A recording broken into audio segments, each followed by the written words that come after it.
অনেকজন ভাবে যে যদি কখনো এরকম সুযোগ আসে যে রাত্রিবাস করতে হলো 4 স্টার কিংবা 5 স্টার ক্যাটাগরি হোটেলে, খুব ভালো একটা হোটেলে, একটা শহরের খুব ভালো হোটেলে, তো সেখানে সমস্ত খাওয়া দাওয়া ফ্রি আছে, যা খাবো সব কিছু ফ্রি, যা নেবো সব ফ্রি। তো এরকম আমার জীবনে অনেকবারই আসে যে এরকম কোনো ভালো জায়গায় থাকা, কারণ কাজের জন্য বহু জায়গায় থাকতে হয়। এখনও যেমন নেপাল এরকম একটা হোটেলে আছি, প্রায় 3 দিন ধরে এখানে আছি।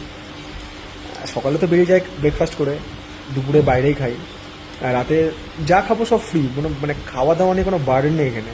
কি খাই দেখবেন, হ্যাঁ দেখুন, ভাত ভাত দিতে বললাম, তার সঙ্গে হচ্ছে একটু ঘি নিয়ে এসছি, আমি এদের কাছেও ঘি আছে, আমি বললাম যে আমি বাড়ি থেকে ঘি নিয়ে এসছি, ঘি, সেই সঙ্গে হচ্ছে আলু সেদ্ধ, এটা আলাদা করে বলেছি, এই যে স্যালাড,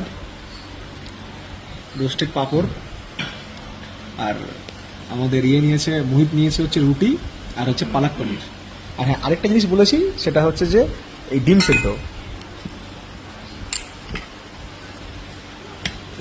বলেছি, ব্যাস এই করবো হচ্ছে দিয়ে করবো হচ্ছে ডিনার। তো এই হচ্ছে আমাদের খাওয়া দাওয়া। তো অনেকে বলে যে আপনি এত ঘোরেন, বাইরে এত খান, কি করে ফিট থাকেন? তো ফিট থাকার রহস্য দুটো হয়, একটা হচ্ছে যে ওয়ার্কআউট করা ডেলি, আর একটা হচ্ছে ঠিকঠাক খাওয়া দাওয়া করা। ওয়ার্কআউট তো করতে পারি না, এটা আপনারাও জানেন সম্ভব না, কারণ আমি তো বাড়ির বাইরে বেশি থাকি। এই জন্য খাওয়া দাওয়াটা ঠিকঠাক করতে হয়। মানে আপনার কাছে অপশন অনেক থাকে, প্রচুর খাওয়া দাওয়ার অপশন আসবে, বাট সবকে টাটা বাইরে বলে সিম্পল খাবার খেয়ে কাজ করে ঘুমিয়ে যাও, তবে আপনি ফিট থাকবে।